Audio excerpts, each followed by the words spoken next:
G'day everyone. In this video I'm just going to talk about some of the wire that I've used in the past and some wire that works and some wire that doesn't work.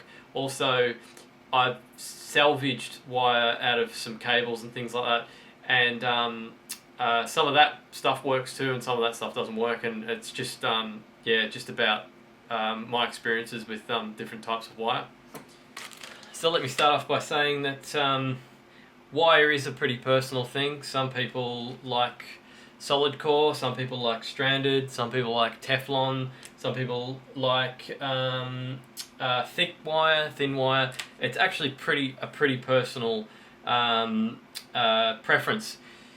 For me, I pretty much go for my favourite sort of wire is copper, stranded, in just normal plastic coating with a AWG of, according to this, 20. I find that that's a pretty good thickness. I originally, when I first started making guitar pedals, I started using this hookup wire from Vga, and it's actually AWG 16, and it just creates a lot of mess. And I'll show you one of my earlier pedals, and you might see what I mean. So this is the Rebot 2.5 that I built, and it's probably about number 7 on the build list, so it's pretty early on. And I use that thick hookup wire, and I just find it just creates a bit of a mess. It also has problems sometimes when you're trying to get it through the PCB holes. You have to drill the holes out larger so that the wire will go through. Otherwise you get the little strands that hang off the edges, and you can have reliability issues with that too. I mean, if you've got three wires close together on a pot and they're all got little bits sticking out, you can have temperamental problems if they're touching each other. So yeah, you'd have to, if I was gonna reuse that hookup wire, I'd just make sure that I drilled out those holes bigger. But I don't use that stuff because I just think that it's a bit too thick.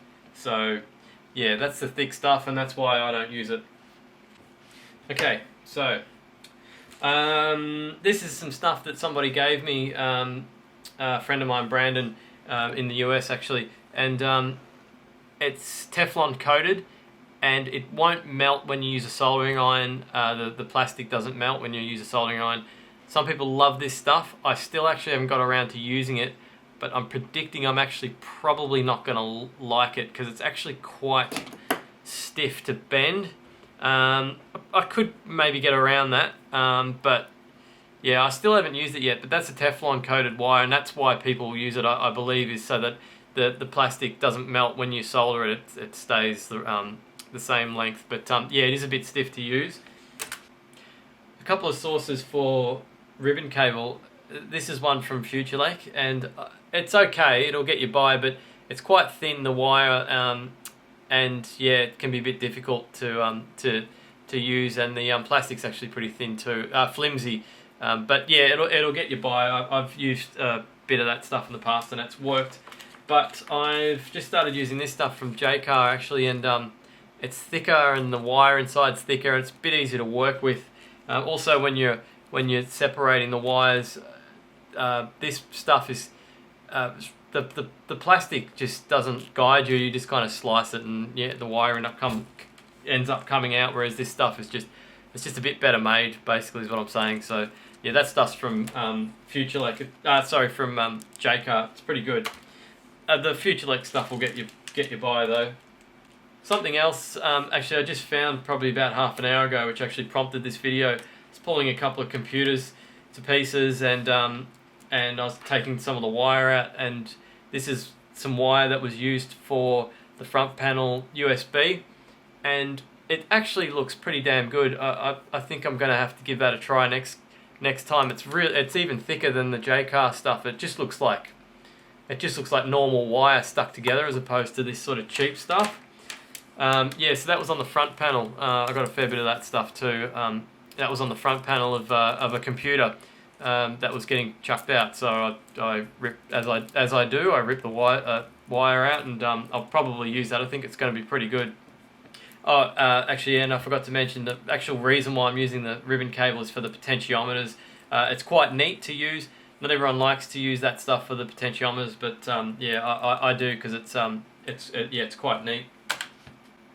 So some of the wire that I've salvaged, well, that was the first one, the ribbon cable and the USB port at the front of the computer, and there's a few other things too. The best stuff that I've salvaged so far is actually this stuff, which has come out of a outdoor lighting. It was a cable to an outdoor light that we ended up, the light blew, and we cut off the wire, and I found that this stuff's really good. It's stranded, it's copper, it's the right size, and the plastic is it just feels nice. It's easy to work with. I've been using this stuff for a while now, and I'm actually running a bit low, unfortunately. But yeah, that stuff's really good. Some more salvage stuff. I pulled apart a Cat5 cable just to see if it was any good, because it was kind of the right size that I like. But firstly, it's solid core, which I don't like, and secondly, the actual coating is really hard plastic that you can sort of bend on right angles. If you like solid core, this stuff might actually be pretty good, but yeah, I don't know, it's kind of being twisted pair, it's all twisted together, and it didn't really do it for me. I've used this stuff for breadboard links before as well, which I found to be okay. There's probably better stuff for breadboard. I don't do much breadboarding, but I have used it for breadboard links as well, so that was another use for that. And also a Vga cable that I took apart. It was just a Vga cable that we're throwing out. I took apart, and it's not bad. It's a bit thin though, so I still can't even strip it with those strippers, unfortunately. But one thing that did come out of it, which may come in handy, is this stuff.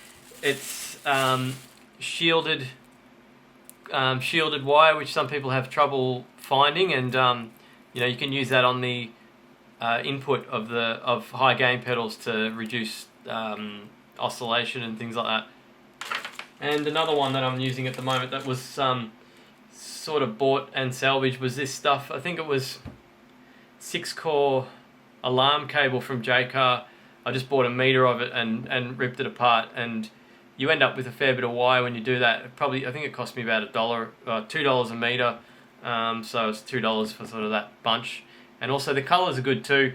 I use my own sort of colour scheme that I know, so I know which cable's which. It's just easier when you hook things up to identify what wire's what, and that's a good size.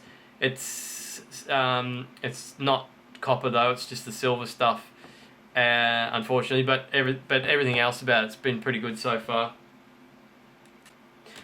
I've heard of some people using IDE cables for ribbon cable, and I'm sure you can do it, but you probably have to use some of the older style IDE cables, because like for instance this is one that just came out of the computer that I just took to pieces, is too thin, and I think you'd probably be going back to like ATA 66 or even earlier than that, and you'll have thicker copper strands and wires that you can use, but this stuff's just way too thin. I couldn't imagine how anyone could use this stuff.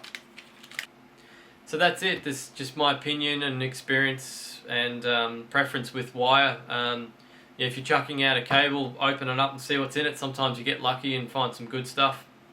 Thanks for watching. Don't forget to subscribe.